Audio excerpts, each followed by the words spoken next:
શું તમે પણ મારી જેમ લિપ બામ લગાડવાના શોખીન છો અને તમે કોઈ પણ બ્રાન્ડેડ લિપ બામનો મોહ રાખો છો?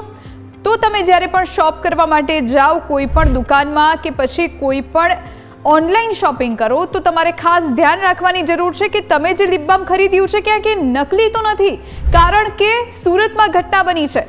સુરતમાં બ્રાન્ડેડની જગ્યાએ નકલી લિપ બામનો મોટો જથ્થો ઝડપાયો છે અને આ બ્રાન્ડ જેના નામે લોકો મોહાય છે અને લોકો મોંઘા ભાવની લિપ બામની ખરીદી કરે છે, પરંતુ તમને ખબર જ નથી કે તેઓ જે લિપ બામ યુઝ કરે છે આ લિપ બામ અસલી નથી. સુરતમાં રેડ કરવામાં આવી અને લગભગ 1 લાખની કિંમતનો જથ્થો જપ્ત કરવામાં આવ્યો છે અને વધુ કાર્યવાહી શરૂ કરવામાં આવી છે. પરંતુ હવે તમારે સતર્ક થવાની જરૂર છે, કારણ કે બજારમાં નકલી ઘી, નકલી પનીર બધું જ નકલી ઉપલબ્ધ છે. હવે એમાંથી અસલી શું છે એ તમારે ડિસાઈડ કરવાનું છે.